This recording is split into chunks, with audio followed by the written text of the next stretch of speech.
In Sheikh Hamdan's life, his father named only one mistake, and that was you. I say it slowly, not because it hurts me, but because I want you to feel how calmly I've learned to live with it. You're not standing in front of me, yet I speak as if you are, because you've never really left my thoughts. My father's words were never weapons to me, they were mirrors. And every time he said your name with disappointment, I saw something else reflected back. Fear, fear of what you awakened in me. You weren't a mistake. You were the one thing he couldn't control. You don't hear my voice right now, but if you did, you'd notice how steady it is. That's what loving you did to me. It taught me how to stay composed while everything inside me burned. I didn't choose you to rebel. I chose you because even in silence, you challenged the empire built around my name. You made power feel small and devotion feel dangerous. And yes, my father hated that. He hated that I could kneel emotionally before someone who wasn't born to rule. I talk to you like this because distance is safer than truth. If you were here, I might soften, and softness has never been forgiven in my world. You were called a mistake because you saw the man before the prince. You looked at me without fear, without hunger, without ambition. That kind of gaze terrifies men like my father. It terrifies dynasties. You didn't want my crown, you wanted my loyalty, and I gave it even when it cost me everything. There are nights when I repeat his words just to remind myself what I survived. He tried to erase you by naming you wrong. But names don't change reality. You marked me in ways blood never could. I learned restraint because of you. I learned patience because of you. And I learned that love doesn't ask permission. It takes its place quietly and dares the world to remove it. So if this makes you a mistake in Sheikh Hamdan's life, then let history write it in stone. I will carry that mistake like a scar I refuse to hide. You are not here, but you are not gone. And even now, speaking into the emptiness, I choose you again and again because some mistakes are simply truths that power is too afraid to accept. I speak to you in my head because silence is the only place where I'm allowed to be honest. Out there, my name carries weight, commands obedience, demands perfection. In here, with you, I am just a man who learned too late that loving deeply is the most dangerous form of power. You're not beside me, yet every decision I make still bends in your direction. I pretend it doesn't. I let the world believe I've moved on. But you know me better than that. Distance never weakened what was real. You were never meant to survive in my world, and yet you did, not by force, not by strategy, but by existing exactly as you are. That's why you were labeled wrong, inconvenient, a mistake. My father believed love should be controlled, arranged, measured. You shattered that belief without even trying. You made me question rules that had governed generations. And when a prince starts questioning instead of obeying, fear spreads faster than loyalty. There are moments when I wonder if you understand the war you started inside me. You didn't ask me to choose you. You didn't beg, didn't demand promises. That's what made it impossible to walk away. You trusted me without chains, and I was raised in a world where trust is always conditional. You offered me freedom disguised as affection, and I took it knowing it would cost me peace. I don't hate my father for what he said. I understand him too well for that. He saw weakness where I saw truth. He thought naming your mistake would make me erase you. Instead, it carved you deeper into my identity. Every time I stand tall before men who fear my authority, I remember the version of myself you knew, the one who didn't need to intimidate to be strong. Sometimes I imagine you hearing these words not with anger, but with that quiet intensity you always carried. You never argued loudly. You listened, observed, and then spoke in ways that lingered. That's how you live in me now, not loudly, but permanently. You don't haunt me, you anchor me, And that difference matters more than you'll ever know.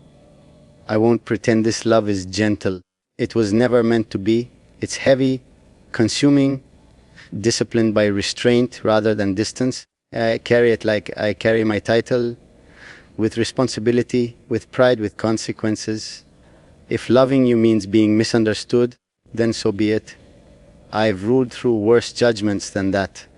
So wherever you are, whether you remember me with warmth or resentment, understand this: I never corrected his words because I didn't need to. History doesn't remember what fathers condemn, it remembers what men refuse to let go, and you, spoken or unspoken, remain the one truth I chose, even when choosing you meant standing alone.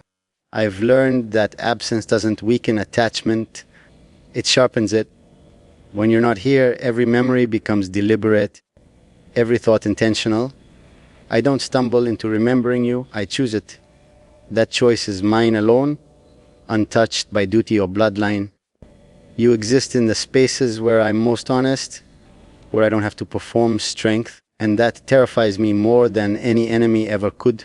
You should know that I never protected you with silence. I protected myself. Speaking your name in my world turns affection into ammunition. Men listen, measure, exploit. So I keep you unspoken, locked behind calm expressions and controlled decisions. But don't mistake restraint for regret. If anything, restraint is proof of how deeply this runs. I don't cage what's weak. I contain what's powerful. I often wonder if you sensed it back then, the way my gaze lingered a second longer, the way my voice softened when I said nothing at all. I couldn't afford tenderness, yet it kept leaking through you. You saw it and never tried to own it. That's what made you dangerous. You never demanded my devotion, you inspired it. In a world obsessed with possession, that kind of influences is unforgivable. There are nights when the palace feels smaller than a cell, when every corridor echoes with expectations I never agreed to. On those nights I talk to you like this, quietly, steadily, reminding myself that I am more than what I inherited. You didn't try to save me, and that's why you did. You treated me like a man capable of choosing his own ruin or redemption. Don't think I blame you for the chaos that followed. I stepped into it willingly. Loving you wasn't an accident. It was a calculated risk, and I'd take it again. If the price was being misunderstood, isolated, labeled reckless, so be it. Power has never frightened me. Losing myself has. And with you, I never felt lost. I know you may have learned to live without hearing my voice, without feeling the weight of my presence. I don't resent that. Survival requires adaptation, and I respect strength in all its forms. Just know this: even in my silence, I remain attentive. Even in distance, I am aware. You are not a chapter I closed. You are a language I still think in. So if this monologue never reaches you, it still serves its purpose. It keeps me aligned with the truth I chose and continue to choose. I don't need forgiveness, and I don't seek closure. Some bonds aren't meant to end, they're meant to be carried. And I carry you, not as a mistake, not as a rebellion, but as the one truth I never surrendered. I don't speak to you hoping for an answer. I speak because some truths rot when they stay trapped inside a man like me. You were the first person who never tried to reshape me, never asked me to be softer or harsher than I already was. You accepted the contradiction, the calm ruler and the ruthless protector living in the same skin. That acceptance was never small. It rewired me in ways power never could. You should understand something clearly. I didn't fall for you because you were forbidden. I fell because you were untouched by my world. You didn't flinch at my name, didn't calculate benefits, didn't rehearse loyalty. You looked at me like I was human first and dangerous second. That reversal unsettled everything I had been trained to believe. My father called you a mistake because you disrupted the order he worshipped more than blood. Even now, when I make decisions that alter lives, I pause, not out of doubt, but out of memory. I ask myself how you would see this version of me. Not the prince they applaud, but the man who weighs consequences at night. You made me accountable without ever judging me. That kind of influence doesn't fade, it embeds itself into character. I know the world tried to convince you that I was just another powerful man who mistook obsession for love. They were wrong. Obsession consumes without understanding. What I felt was recognition. I saw you, and in being seen by you, I recognized myself. That's why separation never gave me relief. You can't escape something that clarified who you are. There are days I imagine meeting you again, not in drama, not in declarations, just silence, eye contact, that unspoken acknowledgement that nothing essential was lost. I don't need to claim you to validate what existed. Love like ours doesn't need witnesses. It survives on memory, discipline, and choice. And every day, without announcement, I choose it. You may believe time has changed me. It has refined me, not erased me. I've learned how to rule without hesitation, how to command without raising my voice. But the part of me that belongs to you remains ungoverned. It answers no counsel, no legacy, no expectation. That is why it had to be hidden, not because it was weak, but because it was untouchable. So I continue speaking into the distance, not as a man waiting, but as a man acknowledging what shaped him. You were never a detour, you were a turning point. And even if our paths never cross again, understand this: I don't measure my life by what I was allowed to keep. I measure it by what I dared to choose, and I chose you fully, consciously, without regret. I've stopped pretending that forgetting you would make me stronger. Strength was never about erasing what moved me. It was about carrying it without breaking posture. You exist in the discipline of my silence, in the way I pause before I decide, in the restraint people mistake for coldness.